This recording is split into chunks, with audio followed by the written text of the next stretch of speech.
আসসালামু আলাইকুম বন্ধুরা, আমি মোহাম্মদ শামীম ইসলাম আছি আপনাদের সঙ্গে। স্বাগতম সবাইকে আজকের পর্বে। গত পর্ব আমরা শেষ করেছিলাম মেজর ডালিমকে ও তার স্ত্রী নিম্মিকে গাজী গোলাম মোস্তফা অপহরণ করেছিল। আজকের পর্বে আমরা জানব এই অপহরণের পর সেনাবাহিনীতে কী রকম অবস্থা সৃষ্টি হয়েছিল এবং শেখ মুজিব কী বিচার করেছিলেন। আপনি যদি আগের পর্বগুলো মিস করে থাকেন তাহলে ডিসক্রিপশনে দেওয়া লিঙ্ক থেকে দেখে নিতে পারেন। প্রতিটি পর্বই একে অপরের সঙ্গে সংযুক্ত, তাই সম্পূর্ণ সিরিজটি না দেখলে আপনি কিছুই বুঝতে পারবেন না। আমাদের এই প্রচেষ্টা আপনার কাছে যদি ভালো লেগে থাকে তাহলে অবশ্যই চ্যানেলটি সাবস্ক্রাইব করবেন। ভিডিওটি যদি ভালো লাগে তাহলে অবশ্যই একটা লাইক এবং একটা শেয়ার করতে ভুলবেন না এবং কমেন্টে আপনার মন্তব্য অবশ্যই করবেন, এটা আমাদের জন্য খুবই গুরুত্বপূর্ণ। তো চলুন আজকের পর্ব শুরু করা যাক। অপহরণের ঘটনা সেনাবাহিনীতে তীব্র প্রতিক্রিয়া সৃষ্টি করে। সেই কালরাত্রির পরদিন আমাকে সেনা সদরে তলব করে পাঠানো হয়। আর্মি হেডকোয়ার্টার্সে উপস্থিত হয়েই জানতে পারলাম চিফ আমাকে ডেকেছেন, কিন্তু তার আগেই ডাক পড়ল জেনারেল জিয়ার অফিসে। মেজর হাফিজ তখন পিএস কোড 2 DCAS। সেই আমাকে খবর দিল জেনারেল জিয়া আমার সাথে কথা বলতে চান, তিনি আমার অপেক্ষায় আছেন। অনুমতি নিয়ে গিয়ে ঢুকলাম তার অফিসে। গতরাতে কি ঘটেছে তিনি জানতে চাইলেন। সব কিছুই বিস্তারিত খুলে বললাম তাকে। সব শুনে তিনি বেশ উত্তেজিতভাবেই বললেন, এটা অবিশ্বাস্য এবং হাস্যকর, এটা সহজভাবে গ্রহণযোগ্য নয়। ঠিক আছে, দেখো চিফ কি বলে। তার অফিস থেকে বেরিয়ে আসতেই হাফিজ তার ঘরে নিয়ে গেল। নূরও ছিল সেখানে। হাফিজ বলল, দেখো ডালিম, গতরাতের বিষয়টা শুধুমাত্র তোমার আর ভাবির ব্যাপারই নয়, সমস্ত আর্মির মর্যাদা, অহংকার এবং সম্মান ঝুঁকির মধ্যে রয়েছে। মানে আমরা সবাই এর সাথে জড়িত। You got to understand this clearly, okay? অন্যান্য সব ব্রিগেডের সাথে আলাপ হয়েছে, তারাও এ ব্যাপারে সবাই একমত। This has got to be sorted out right and proper. Sheikh Mujib কি বিচার করবে? আমরা শফিউল্লাহর মাধ্যমে দাবি জানাবো আর্মির তরফ থেকে। প্রধানমন্ত্রীকে সে দাবি অবশ্যই মানতে হবে। দাবিগুলো আমরা ঠিক করে ফেলেছি। তুমি শফিউল্লাহ কি বলে সেটা শুনে আসো, তারপর যা করবার সেটা আমরা করব। আর্মি হেডকোয়ার্টার্সে সমস্ত তরুণ অফিসারদের মধ্যেই চরম উত্তেজনা বিরাজ করছিল। হাফিজের অফিস থেকেই চিফের এডিসিকে ইন্টারকমে জানালাম, I am through with DCAS, so I am free now to see the chief. Right sir বলে রিসিভার নামিয়ে রাখলো এডিসি। কিছুক্ষণ পর এডিসি হাফিজের কামরায় এসে জানালো চিফ আমার জন্য অপেক্ষা করছেন। চিফের অফিসে ঢুকতেই তিনি আমাকে বসতে বললেন। চেয়ার টেনে বসলাম মুখোমুখি। How are you? Fine sir. How is Nimmi? She is okay sir, but terribly upset. বেশ স্বাভাবিক, কিন্তু সে একজন সাহসী মেয়ে, আমাকে বলতেই হবে। যেভাবে সে প্রধানমন্ত্রীর সাথে কথা বলেছে সত্যিই প্রশংসনীয় ছিল। এ সমস্ত কথার পর আসল বিষয়ে অবতারণা করলেন জেনারেল শফিউল্লাহ। দেখো ডালিম, গতরাতের ঘটনায় প্রধানমন্ত্রী নিজেই দুঃখ এবং অনুতাপ প্রকাশ করেছেন। I am also very sorry about the whole affair. Sheikh সাহেব তো তোমাদেরও আপনজন, অন্তত স্নেহ করেন তোমাদের দুজনকেই। তিনি যখন চাইছেন তুমি গাজীকে মাফ করে দাও, তার সেই ইচ্ছা তুমি পূরণ করবে সেটাই তো তিনি আশা করছেন। তুমি যদি গাজীকে মাফ করো তবে তিনি খুশি হবেন, তাই নয় কি? স্যার, তিনি আমাদের বিশেষ শ্রদ্ধার পাত্র। পারিবারিকভাবে আমাদের ঘনিষ্ঠতাও আছে, সেটাও সত্য। তিনিও তার পরিবার আমাদের ভালোবাসেন, কিন্তু নীতির ব্যাপারে আপোষ আমি করতে পারবো না। সেটা আপনার সামনেই তাকে আমি বলে এসেছি। And I shall stick to that till the end. Well, that's up to your then. I have nothing more to tell you. Thank you sir বলে বেরিয়ে এসে দেখি চিফের অফিসের সামনে AHQ এর প্রায় সব অফিসার একত্রিত হয়ে দাঁড়িয়ে আছে। তারা আমার কাছ থেকে জানতে চাইল চিফ কি বললেন। আমি আমাদের কথোপকথনের সবটাই তাদের হুবহু খুলে বললাম। ক্ষুব্ধ হয়ে উঠলেন সবাই। একজন এডিসিকে বলল, go and call him out here, we want to tell to him. এডিসির মাধ্যমে অফিসারদের অভিপ্রায় জানতে পেরে বেরিয়ে এলেন জেনারেল শফিউল্লাহ। সবাই তাকে ঘিরে দাঁড়ালো। চিফ বললেন, বলো তোমাদের কি বলার আছে। স্যার, গত রাতের ঘটনা শুধুমাত্র মেজর ডালিম এবং তার স্ত্রী ব্যক্তিগত ব্যাপার নয়। আমরা আজ যেখানে দুষ্কৃতিকারী দমনের জন্য সারা দেশে ডিপ্লয়েড, সেই পরিস্থিতিতে বিনা কারণে গাজী ও তার সন্ত্রাসীরা অস্ত্রের মুখে আমাদেরই একজন অফিসার এবং তার স্ত্রীকে কিডন্যাপ করে নিয়ে হত্যা করার চেষ্টা করেছে। এটা সম্পূর্ণ বেআইনি নয়? এটা আপোস করেছে সমগ্র সশস্ত্র বাহিনীর, বিশেষ করে সেনাবাহিনীর সম্মান ও মর্যাদা। আমরা পারি না এই মিথ্যা গ্রহণ করতে। এটা সঠিকভাবে তদন্ত হওয়া প্রয়োজন। কথাগুলো বলল একজন। জেনারেল শফিউল্লাহ জবাবে বলার চেষ্টা করলেন, well, the prime minister is personally very sorry about the whole affair, that's not ignore. শফিউল্লাহকে থামিয়ে দিল একজন। Now, sir, you being our chief and the leader have to shoulder your responsibility to uphold the honor and the dignity of this army. সমগ্র সেনাবাহিনীর তরফ থেকে আমাদের তিনটি দাবি আপনাকে জানাচ্ছি। 1. গাজীকে তার সংসদ পদ এবং অন্যান্য সমস্ত সরকারি পদ থেকে এই মুহূর্তে অব্যাহতি দিয়ে তাকে এবং তার অবৈধ অস্ত্রধারীদের অবিলম্বে আর্মির হাতে সমর্পণ করতে হবে প্রধানমন্ত্রীকে, যাতে করে আইন অনুযায়ী তাদের সাজা হয়। 2. গতরাতের সমস্ত ঘটনা সব প্রচার মাধ্যমগুলোর মাধ্যমে দেশের জনগণকে অবগত করার অনুমতি দিতে হবে প্রধানমন্ত্রীকে। 3. যেহেতু গাজী আওয়ামী লীগের সদস্য, সেই পরিপ্রেক্ষিতে পার্টি প্রধান হিসেবে প্রধানমন্ত্রীকে ব্যক্তিগতভাবে মেজর ডালিম এবং তার স্ত্রীর কাছে ক্ষমা চাইতে হবে। আপনাকে আমাদের এই তিনটি দাবি নিয়ে যেতে হবে প্রধানমন্ত্রীর কাছে এবং আগামী 24 ঘন্টার মধ্যে প্রধানমন্ত্রীকে এই দাবিগুলো মেনে নিতে হবে। এই দাবিগুলো আপনি যদি আদায় করতে অপারগ হন, তবে you have got no right to sit on your chair. You will be considered not feel enough to lead this army. ঘাবড়ে গিয়ে ঢোক গিলতে লাগলেন জেনারেল শফিউল্লাহ। থতমত খেয়ে বেসামাল অবস্থায় কিছু একটা বলতে যাচ্ছিলেন তিনি, কিন্তু তার আগেই লেফটেন্যান্ট শামসের মুবিন চৌধুরী বীর বিক্রম তার কোমরের বেল্ট খুলে ছুঁড়ে ফেলে দিল জেনারেল শফিউল্লাহর পায়ের কাছে। We serve the army of our pride, honor and dignity. If that is not there, then I hate to serve that army any longer. উত্তেজিতভাবে উপস্থিত সবাই একই সাথে বলে উঠল, স্যার, আপনাকে আমাদের হারানো সম্মান এবং মর্যাদা পুনরুদ্ধার করতে হবে। আমরা যথেষ্ট ছিল অপমান, কিন্তু আর নয়। স্যার, দয়া করে ভয় পাবেন না, আমরা সবাই আপনার সাথে আছি। শুধু চেষ্টা করুন সমস্যার মধ্যাকর্ষণ বুঝতে এবং আমাদের একজন হতে। বাইরের শোরগোল শুনে জেনারেল জিয়া তখন বেরিয়ে এসেছিলেন। আমরা খেয়ালই করিনি। হঠাৎ তিনি তার গুরুগম্ভীর গলায় বলে উঠলেন, ছেলেরা বেশ হও এবং আমার কথা শোনো। আমি সব শুনেছি এবং আমি আপনার প্রশংসা করি। অনুভূতি আমিও বুঝতে পেরেছি সমস্যাটা। আপনার দাবি ন্যায্য এবং ন্যায্য। শফিউল্লাহ, আপনি অবশ্যই তাদের দাবি নিয়ে প্রধানমন্ত্রীর কাছে যান। পরিস্থিতির গুরুত্ব অনুধাবন করুন এবং তাকে দাবি মেনে নেয়ার পরামর্শ দিন, জাতীয় সশস্ত্র বাহিনীর বৃহত্তর স্বার্থে। জেনারেল শফিউল্লাহর যেন ধরে প্রাণ ফিরে পেলেন। বললেন, আমি এখনই যাচ্ছি প্রধানমন্ত্রীর কাছে। তখনই তিনি বেরিয়ে গেলেন গণভবনের উদ্দেশ্যে। তখন দুপুর পেরিয়ে গেছে। শফিউল্লাহ চলে যাবার পর আমরাও ম্যাচে চলে এলাম লাঞ্চের জন্য। এখানে একটা বিষয় প্রাণিধানযোগ্য।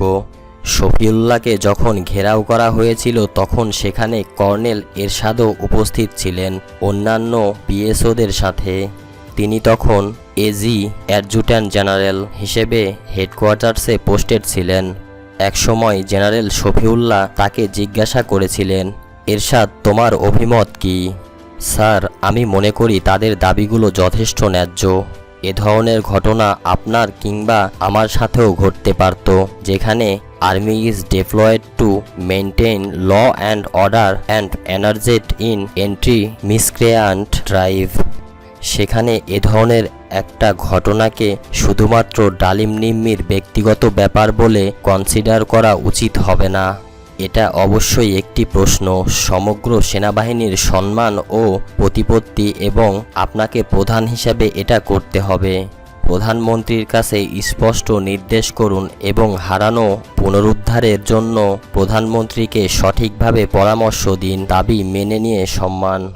তার জবাব শুনে আমরা বেশ কিছুটা আশ্চর্যই হয়েছিলাম, কারণ তিনি ছিলেন একজন রেপাটিডেড অফিসার। তিনি সাহস করে ওই ধরনের স্পষ্ট বক্তব্য রাখবেন, সেটা আমাদের কাছে ছিল অপ্রত্যাশীয়।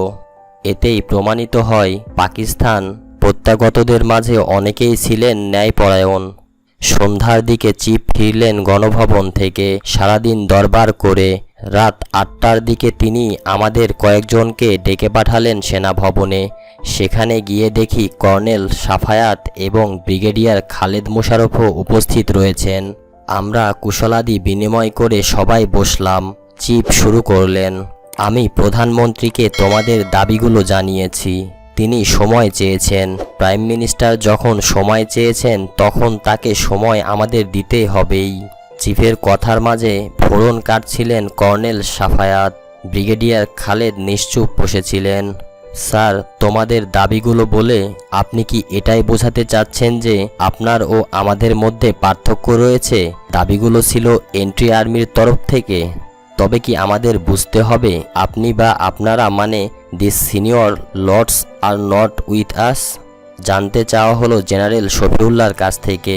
তিনি এ ধরনের কথায় কিছুটা ঘাবড়ে গেলেন।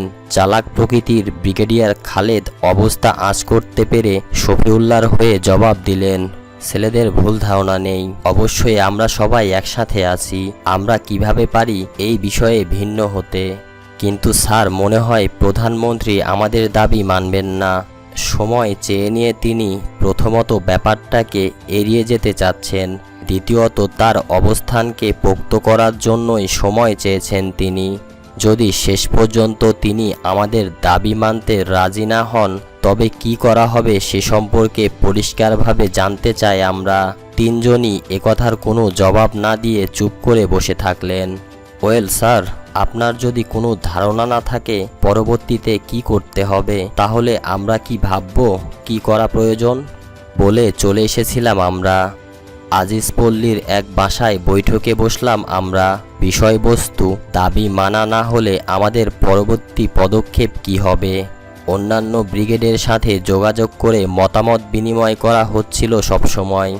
রাত প্রায় 11টার দিকে খবর পেলাম জেনারেল শফিউল্লাহ সহ সাদা ডাটসন কারে 2 জন লোক সিভিল ড্রেসে চাদর মুড়ি অবস্থায় 2 নং গেট দিয়ে বেরিয়ে 32 নং ধানমন্ডির দিকে যাচ্ছে। একজন ইয়ং অফিসারকে মোটরসাইকেল নিয়ে গাড়িকে ফলো করতে বলা হলো। রাত প্রায় 11:30 ওই অফিসার ফিরে এসে জানালো গাড়িতে ছিলেন জেনারেল শফিউল্লাহ এবং কর্নেল সাফায়াত। তারা গিয়ে ঢুকেছিলেন শেখ সাহেবের বাসায়। রাত প্রায় 12:30 দিকে খবর আসতে লাগলো শহরে রক্ষী বাহিনীর মুভমেন্ট শুরু হয়ে গেছে। দুয়ত্র 4 মিলে গেল হিসাব। শফিউল্লাহ এবং সাফায়াত শেখ সাহেবের একান্ত বিশ্বাসভাজন বিধায় 32 নম্বরে গিয়ে আমাদের সন্ধ্যার আলোচনার সবকিছুই জানিয়ে এসেছেন। তারই পরিপ্রেক্ষিতে শহরে রক্ষী বাহিনী মোতায়েন করা হয়েছে আর্মির তরফ থেকে যে কোনো মুভের মোকাবেলা করার জন্য। নিজেদের প্রতি তার অনুকম্পা আরও বাড়াবার জন্যই ব্যক্তি পূজার এই ঘৃণ্য উদাহরণ। রাত 2:30টার দিকে বিভিন্ন বর্ডার এলাকা থেকে খবর আসতে লাগলো মধ্যরাত্রির পর থেকে ভারতীয় বাহিনীর অস্বাভাবিকভাবে তৎপরতা শুরু হয়েছে। তার মানে নিজের নিরাপত্তার জন্য শেখ মুজিব শুধুমাত্র তার অনুগত রক্ষী বাহিনী এবং সেনাবাহিনীর তার তল্লিবাহক নেতৃত্বের ওপর আস্থা রেখে স্বস্তি পাচ্ছেন না। তাই বন্ধুরাষ্ট্রের সাহায্য চেয়ে বসেছেন মৈত্রী চুক্তির আওতায়। আমরা কয়েকজন শহর ঘুরে দেখলাম খবরগুলো সত্যি। দুঃখ হলো পেশাগত নিজ যোগ্যতায় নয়, শেখ মুজিবের পদোন্নতায় যারা একলাপে মেজর থেকে জেনারেল বনে গেছেন তারা নিজেদের চামড়া পর্যন্ত বিকিয়ে দিয়ে বসে আছেন শেখ সাহেবের এবং তার দলের স্বার্থ রক্ষা করার জন্য। ব্যতিক্রম অবশ্য ছিল, জেনারেল জিয়াউর রহমান ছিলেন তেমনই একজন। কিন্তু কথায় আছে, exception is never an example. ধিক্কার এসে গিয়েছিল আমাদের মনে এ সমস্ত মেরুদণ্ডহীন মতলববাজ সিনিয়র অফিসারদের চারিত্রিক দুর্বলতা জানার পর। পরদিন শফিউল্লাহর ডাক পড়ল গণভবনে। ফিরে এসে আমাকে ডেকে পাঠালেন তিনি। গত দুদিনের তুলনায় আজ তাকে বেশি কনফিডেন্স দেখাচ্ছিল। আচ্ছা ডালিম, তোমাকে আগেই বলা হয়েছে প্রধানমন্ত্রী সময় চেয়েছেন। এদিকে পুরো বিষয়টি নিয়ে কোর্ট অফ ইনকোয়ারির নির্দেশ এসেছে। এ পর্যন্ত ঘটেছে শুধু একটি অফিসিয়াল রেকর্ডের জন্য। কোর্ট অফ ইনকোয়ারি শেষ হলে তুমি কুমিল্লা ফিরে যাবে। রাইট স্যার, বলে সেলুট করে বেরিয়ে এসেছিলাম তার অফিস কক্ষ থেকে। কি অদ্ভুত যুক্তি! দোষ করল গাজী গোলাম মোস্তফা, আর কোর্ট অফ ইনকোয়ারি হবে আমার। বর্তমান অবস্থায় চিফের হুকুম মেনে নিয়ে কোর্ট অফ ইনকোয়ারির পরিণাম পর্যন্ত চুপচাপ থাকতে হবে সিদ্ধান্ত নিলাম।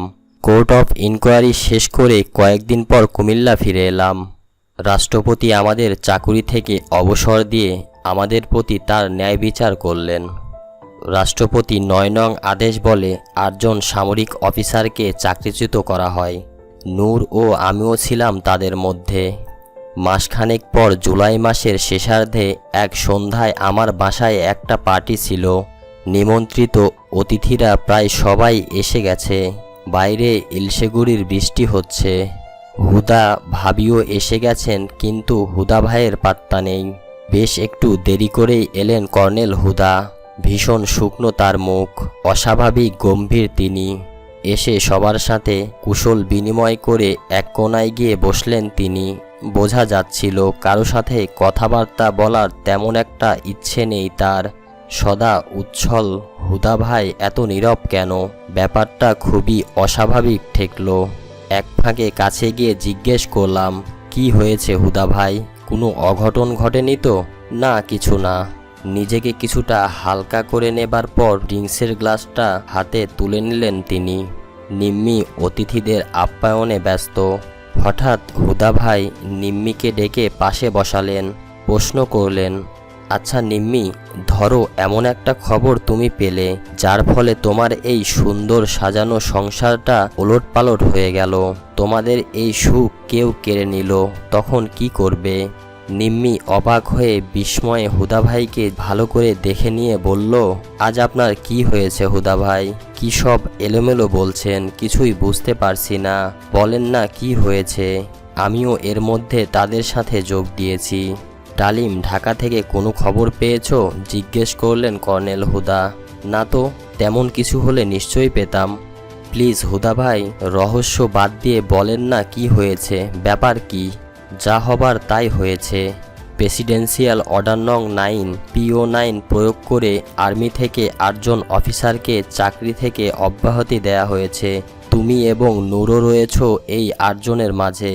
খবরটা অপ্রত্যাশিত, তাই হজম করতে কিছুটা সময় লাগলো। নিজেকে স্বাভাবিক করে নিয়ে নিম্মিকে ডেকে বললাম, জান, টেক ইট ইজি, নিজেকে সামলে নাও, মন খারাপ করবে না এবং পার্টি নষ্ট করবে না। এই যাক, তাহলে আমরা এটা নিয়ে ভাববো। এখন সাহসী হও, যেমন তুমি সবসময় ছিলে, এবং ভালো হোস্টেজের মতো কাজ করো, ঠিক আছে? মেয়ে মানুষ, তার ওপর ভীষণ স্পর্শকাতর এবং কোমল প্রকৃতি নিম্মির। তবুও সেদিন অতি কষ্টে সব কিছুই সামলে নিয়েছিল সে। অতিথিদের কেউই কিছু বুঝতে পারেনি কি অঘটন ঘটে গেছে ইতিমধ্যে। খবরটা তখন পর্যন্ত কেউ জানতো না। পার্টি শেষে একে একে অভ্যাগতদের সবাই বিদায় নিয়ে চলে গেল। থেকে গেলেন শুধু হুদা ভাই ও ভাবি। ভাবিকে খবরটা দেয়া হলো। খবরটা জেনে ভাবি ভেঙে পড়লেন। আমাদের অত্যন্ত স্নেহ করতেন তিনি। নিম্মিও আর নিজেকে সামলে রাখতে পারল না, ক্ষোভে কান্নায় জড়িয়ে ধরল ভাবিকে। আমিও হুদা ভাই দুজনে তাদের শান্ত করার চেষ্টা করছিলাম। হুদা ভাই বললেন, এখন দুজনে নিজেদেরকে ধরে রাখো, এই পৃথিবী শেষ নয়, আল্লাহ আছেন এবং তিনি মহান। দয়া করে এখন কান্না থামাও এবং ভাবো কি করা উচিত। নীলু ভাবি কাঁদছেন আর হুদা ভাইকে বলে চলেছেন, Guddu, you must do something about this injustice. You have to do whatever necessary. This is simply outrageous. You must not take this lying no way to get very clear. Nilu ভাবির আন্তরিকতায় মন ভরে গেল। I got it Nilu, I got it. Please calm down, I promise you. I shall go out of my way to redress this. Nimmi, you too please stop crying, don't you have fight on your Huda ভাই। আমাকে বললেন, কাল তোমাকে নিয়ে আমি ঢাকায় যাব এবং প্রধানমন্ত্রীর সাথে দেখা করব। নিম্মি, তুমিও যাবে আমাদের সাথে। ঠিক সেই মুহূর্তেই ঢাকা থেকে ফোন এলো। নূর বলল, sir, we have been shocked under PO9, we need your presence here as soon as possible. জবাব দিলাম, আমি এবং হুদা ভাই কালই আসছি। টেলিফোন রেখে দিলাম। পরদিন ব্রিগেডের সবাই খবরটা জেনে গেল। কর্নেল হুদা সকালেই কনফারেন্স কল করলেন। সেখানে তিনি বললেন, ডালিম এবং আমি ঢাকায় যাচ্ছি। I can assure you all that I personally shall do everything to redress this shocking injustice. এ ব্যাপারে তোমাদের চেয়ে আমার অসন্তোষও কম নয়। ঢাকায় এলাম আমরা। আর্মি হেডকোয়ার্টার্সে চরম উত্তেজনা। শফিউল্লাহ অফিসে নেই, তিনি নাকি অসুস্থ। জেনারেল জিয়া আমি এসেছি জানতে পেরে ডেকে পাঠালেন। গিয়ে ঢুকলাম তার অফিসে। তিনি সিট থেকে উঠে এসে আমাকে জড়িয়ে ধরলেন। স্বল্পভাষী লোক, বললেন, have faith in Allah, he does everything for the better, this is just a beginning and I am sure many more heirs will rule. দোয়া করবেন স্যার। ঠিকই বলেছেন স্যার, সব কিছুই আল্লাহর ইচ্ছেতেই ঘটে। আমি বললাম, we must keep in touch and you can count on me for everything just as before. For any personal need my door are always open to you. Thank you sir very much. You are a most kid, but you must remain alert as you are our last hope. Future will say what is there in our common destiny. MS branch থেকে PO9 এর লিখিত অর্ডারটা নিয়ে বেরিয়ে এসেছিলাম আমি ও নূর সেনা সদর থেকে। রিটায়ারমেন্টের অর্ডারটা যখন হাতে নিচ্ছিলাম তখন মনে পড়েছিল শেখ সাহেব সস্নেহে নিম্মিকে বুকে জড়িয়ে ধরে কথা দিয়েছিলেন সুবিচার করবেন তিনি। সেই সুবিচারের ফলেই আজ আমি চাকরিচ্যুত হলাম বিনা কারণে। সেদিনই সন্ধ্যায় আমাকে সঙ্গে করে নিয়ে কর্নেল হুদা গিয়ে হাজির হলেন 32 নং ধানমন্ডিতে। অতি পরিচিত সবকিছুই, কিন্তু এবারের আশাটা কিছুটা ভিন্ন প্রকৃতির, তাই পরিবেশটা কিছুটা অস্বস্তিকর। রেহনা, কামাল সবাই কেমন যেন বিব্রত। পরিবেশটাকে হালকা করার জন্য বললাম, কি কামাল, বিয়ের দাওয়াত পাবো তো? আমার প্রশ্নে লজ্জা পেয়ে কামাল উত্তর দিল, কি যে বলেন বস, আমি নিজে গিয়ে আপনাকে ও নিম্মিকে দাওয়াত করে আসব। আপনাদের ছাড়া বিয়েই হবে না। রেহনা চা নাস্তা নিয়ে এলো। হুদা ভাই চুপ করে বসে সব কিছু দেখছিলেন। বাসায় ফিরে এলেন শেখ সাহেব। ডাক পড়ল আমাদের 3 তলায় অতি পরিচিত ঘরেই। একাই বসেছিলেন শেখ সাহেব। ঘরে ঢুকে অভিবাদন জানাবার পর কর্নেল হুদা বললেন, এত বড় অন্যায়কে মেনে নিয়ে চাকরি করার ইচ্ছে আমারও নেই স্যার। বলেই পকেট থেকে একটা পদত্যাগপত্র বের করে সামনের টেবিলের ওপর রেখে তিনি বললেন, আমার এই পদত্যাগপত্রের অফিসিয়াল কপি ড্রাগন প্রপার চ্যানেল শীঘ্রই আপনার কাছে পৌঁছবে। তার এই ধরনের আকস্মিক উপস্থাপনায় কিছুটা বিব্রত হয়ে শেখ সাহেব বললাম, তোমরা সব কিছুই একতরফাভাবে দেখো, আমার দিকটা একটুও চিন্তা করো না। একদিকে আমার পার্টি আর অন্যদিকে ওরা, আমি কি করুম? পার্টির কাছে আমি বান্ধা, পার্টি ছাড়া তো আমার চলবো না। তারপর আমার দিকে ফিরে বললেন, তুই আর নূর কাইল আমার সাথে আইসা বাসায় দেখা করবি। শেখ সাহেবের সাথে কথা বলার সময় হুদা ভাইয়ের চোখে পানি এসে গিয়েছিল। পরদিন জেনারেল শফিউল্লাহর অফিসে আমার ডাক পড়ল। চিফ আমাকে নির্দেশ দিলেন, কুমিল্লায় আমার আর ফিরে যাওয়া চলবে না। নিম্মিকে পাঠিয়ে জিনিসপত্র সব নিয়ে আসার বন্দোবস্ত করতে হবে। কর্নেল হুদা এই নির্দেশের জোর প্রতিবাদ করলেন, কিন্তু শফিউল্লাহ তার সিদ্ধান্ত বদলালেন না। কোনো ঝুঁকি নিতে চাচ্ছেন না তিনি। কুমিল্লায় ফিরে আমি যদি আবার কোনো অঘটন ঘটিয়ে বসি, এভাবেই মুক্তিযুদ্ধ থেকে শুরু করে স্বাধীনতার পর যে আর্মি গঠন প্রক্রিয়ার অক্লান্ত পরিশ্রম করেছিলেন রাত দিন, সেই আর্মি থেকে স্বাভাবিক নিয়ম অনুযায়ী বিদায় নেয়ার সৌভাগ্য থেকেও বঞ্চিত করা হয়েছিল আমাকে। একজন সৈনিকের জন্য এই অবমাননা সহ্য করা খুবই কষ্টকর।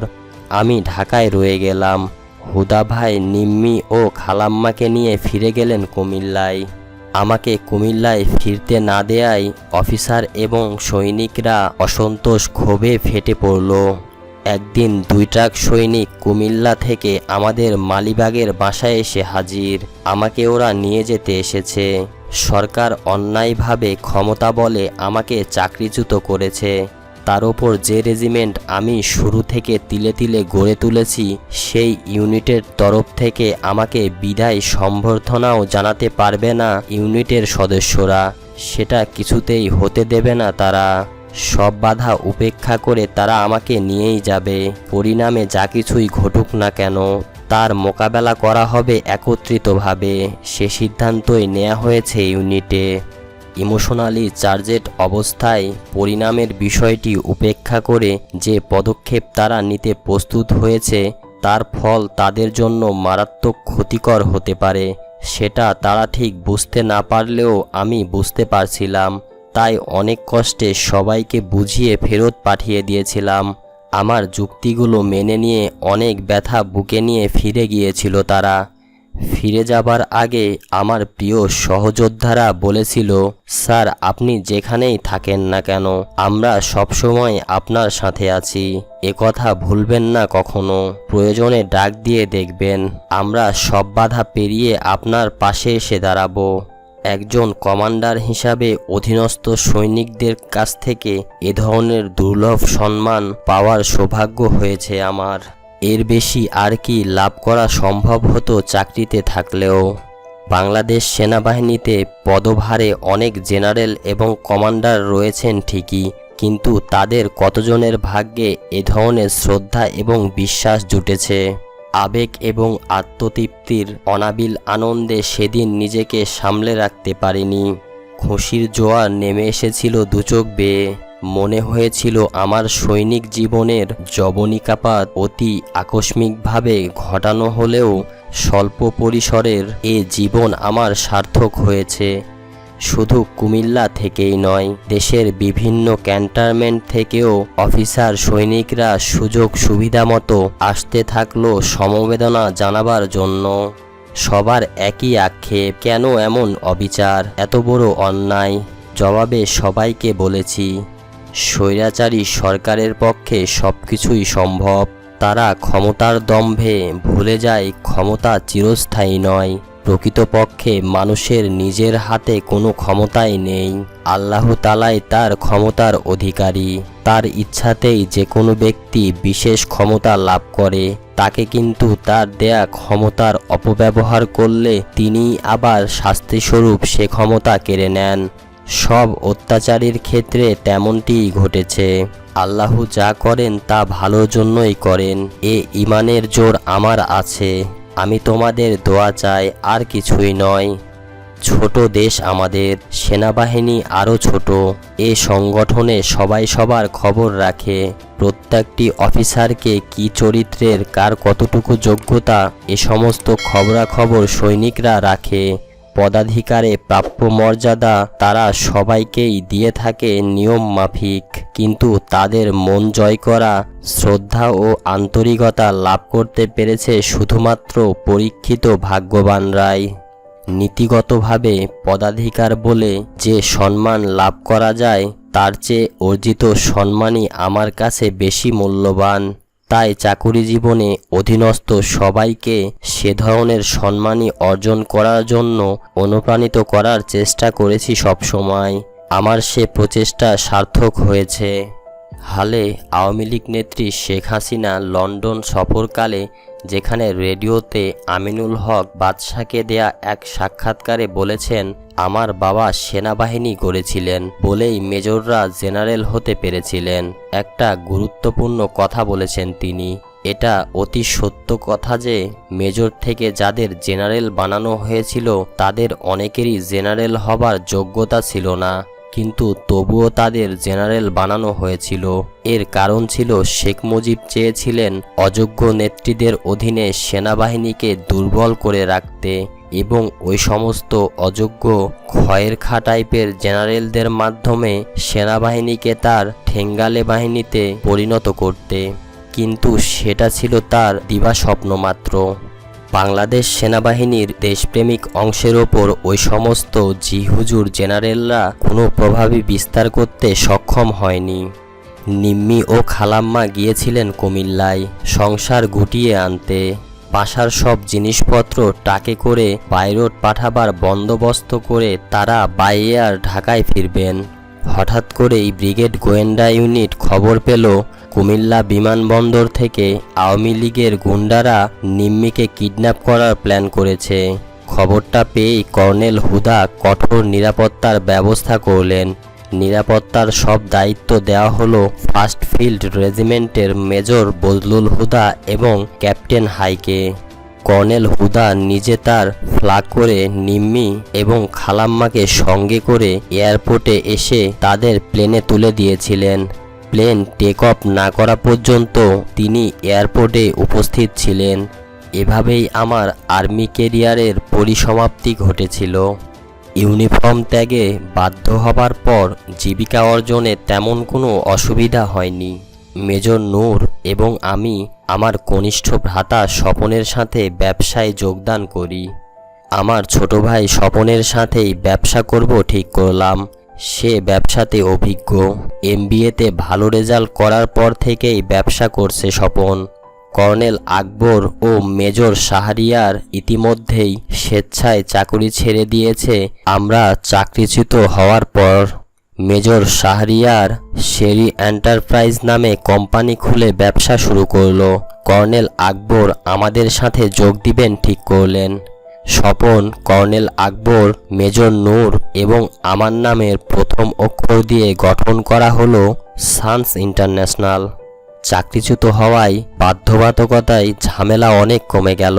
অবাধে সব জায়গায় ইচ্ছামতো যোগাযোগের সুযোগ পেলাম আমরা।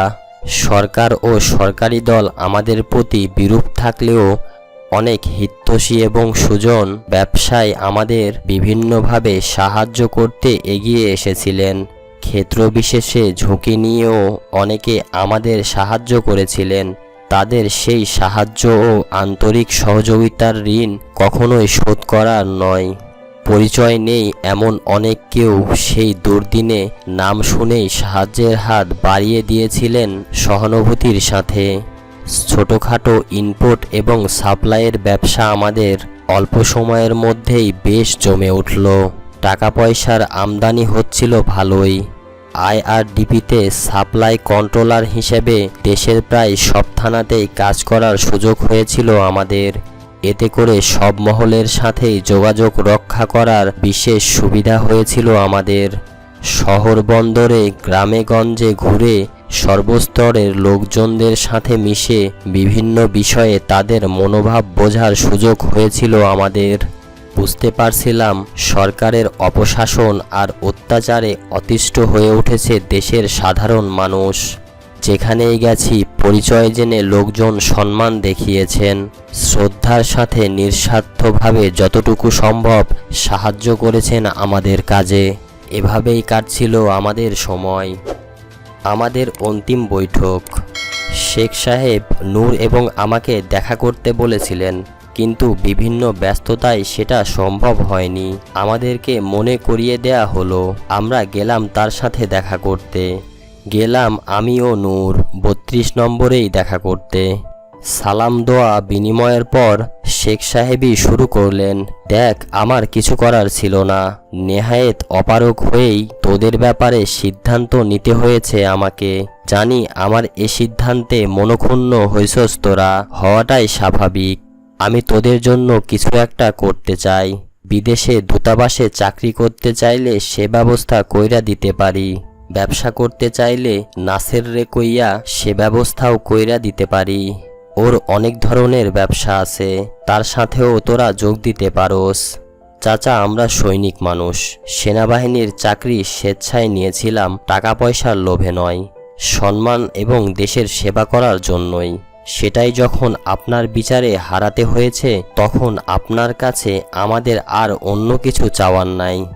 এরপরও আপনি আমাদের জন্য যদি কিছু করতে চান সেটা আপনার মহানুভবতা। আপনি আমাদের জন্য দোয়া করবেন, সেটাই যথেষ্ট। রিজিকের মালিক আল্লাহ। খেয়ে পড়ে বাঁচার মতো কিছু একটা করতে পারবো আপনাদের দোয়ায় ইনশাআল্লাহ। জানি না আর দেখা হওয়ার সুযোগ হবে কিনা। বেয়াদবি নেবেন না চাচা। একটা কথা আপনাকে বলে যায়, আপনার আশেপাশে যারাই সর্বক্ষণ আপনাকে ঘিরে রাখছে তাদের বেশিরভাগই মতলববাজ। দেশের অবস্থা এবং জনগণ সম্পর্কে তারা আপনাকে সঠিক কথা বলে না। যা শুনলে আপনি খুশি হবেন চাটুকরা সেটাই বলে থাকে মতলব হাসিল করার জন্য। খোদা না করুক তেমন দুর্দিন যদি কখনো আসে, তবে এদের কেউই আপনার সাথে থাকবে না, চলে যাবে নতুন আশ্রয়ের সন্ধানে। তখন সে অবস্থার জন্য সব দায়িত্ব আপনার উপরই আরোপ করা হবে এবং অবস্থার মোকাবেলাও করতে হবে আপনাকেই। আপনি সবসময় বলে থাকেন যে দেশের জনগণকে আপনি ভালো করে চেনেন, কিন্তু আজ আমি বলে যাচ্ছি জনগণ থেকে বর্তমানে আপনি সম্পূর্ণভাবে বিচ্ছিন্ন হয়ে পড়েছেন, কিংবা আপনাকে করা হচ্ছে। আপনি আমাদের স্নেহ করেন, আমাদের চাকরিচ্যুত করে আপনার কতটুকু লাভ হয়েছে সেটা আপনিই ভালো বোঝেন। তবে আমরা কিন্তু বরাবরই আন্তরিকভাবে আপনার ভালোই চেয়েছি। আল্লাহ পাক আপনাকে অনেক দিয়েছেন, আপনার তো আর চাওয়া পাওয়ার কিছুই থাকতে পারে না। চাটার দল ছেড়ে দেশ ও জাতির নেতা হওয়ার চেষ্টা করা উচিত আপনার। তারই মধ্যে রয়েছে আপনার দীর্ঘ রাজনৈতিক জীবনের ত্যাগ ও পরিশ্রমের সার্থকতা। শেখ সাহেব আমার কথাগুলো চুপচাপ শুনছিলেন আর পাইপে মৃদু টান দিচ্ছিলেন। তিনি কিছু বলছেন না দেখে আমি বললাম, আমরা তাহলে এবার আসি। তিনি অনুমতি দিলেন। আমরা বেরিয়ে এলাম ৩২ নম্বর থেকে। অত্যন্ত আন্তরিকতার সাথে কথাগুলি বলেছিলাম তাকে, ব্যক্তিগতভাবে শ্রদ্ধা করি বলেই। এর কতটুকু তিনি বুঝেছিলেন জানি না। আর্মি এবং রক্ষী বাহিনীর প্রতি শেখ মুজিবের মনোভাব। জেনারেল শফিউল্লাহ ১৯৮৭ সালে ২৮শে আগস্ট লন্ডনের বাংলা সাপ্তাহিক জনমতকে দেয়া সাক্ষাৎকারে, যেটা পরে ৩ সেপ্টেম্বর ১৯৮৭ সালে স্থানীয় দৈনিকগুলিতে প্রকাশিত হয়েছিল, তাতে শেখ মুজিবের সেনাবাহিনী এবং রক্ষী বাহিনীর প্রতি তার মনোভাবের বিশদ প্রতিফলন ঘটে।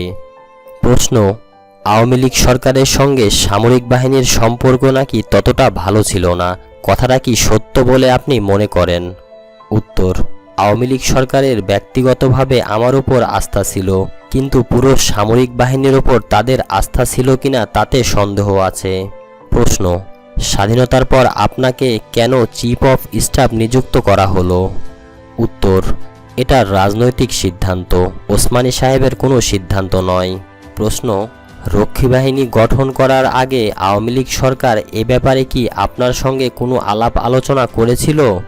উত্তর: না, তবে গঠন করার পর আমাকে বলা হয়েছিল রক্ষী বাহিনী গঠন করা হয়েছে পুলিশ বাহিনীর সহযোগী শক্তি হিসেবে, তবে লোকমুখে আমি শুনেছি যে রক্ষী বাহিনী গঠন করা হচ্ছে আর্মড ফোর্সের জায়গা পূরণের জন্য। প্রশ্ন: সামরিক বাহিনীর সাথে রক্ষা বাহিনীর সম্পর্ক কেমন ছিল? উত্তর: সম্পর্ক ভালো ছিল না। তার কতগুলো কারণ ছিল। তখন গুজব ছড়িয়েছিল যে রক্ষী বাহিনীকে আর্মির জায়গায় বসানো হবে। নতুন বাহিনী হিসেবে রক্ষী বাহিনীকে তখন সবকিছুই নতুন জিনিসপত্র দিয়ে সাজানো হচ্ছিল। এদিকে আর্মি দেখছে তাদের সেই পুরাতন অবস্থা। এগুলো দেখে আর্ম ফোর্সের অনেকের মনে আঘাত লাগে, যার ফলে সম্পর্কটা খারাপ রূপ নেয়। তবে এ ব্যাপারে সরকার একটা ভুল করেছিলেন, তা হলো রক্ষী বাহিনীকে power of arrest and search দেয়া। এতে সামরিক বাহিনীর অনেকেই ক্ষুব্ধ এবং চিন্তিত হন।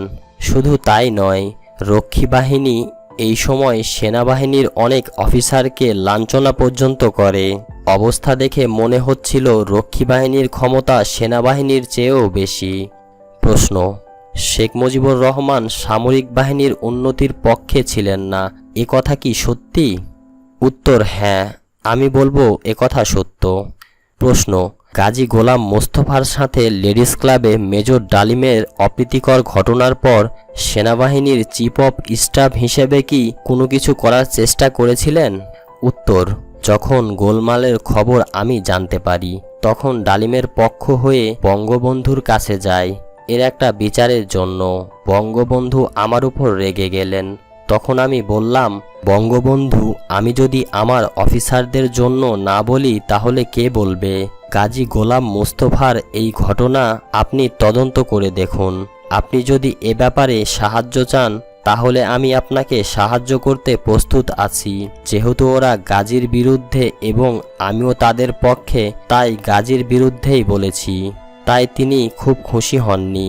তিনি শুধু বললেন, শফিউল্লাহ, আপনি জানেন কি যে আপনি প্রেসিডেন্টের সঙ্গে কথা বলছেন ইংরেজি ভাষায়? আমি বললাম, আমি জানি স্যার। আমি আমার জন্য কথা বলছি না, আমি কথা বলছি আপনার জন্য স্যার। মানুষ আপনাকে সত্য বলেনি। ওই সময় জিয়া ও সাফায়াত জামিলও সেখানে উপস্থিত ছিলেন। প্রশ্ন, তারপর কি হলো? উত্তর, তারপর আমরা ওখান থেকে কোনো বিচার না পেয়ে মনক্ষুণ্ণ হয়ে চলে আসি।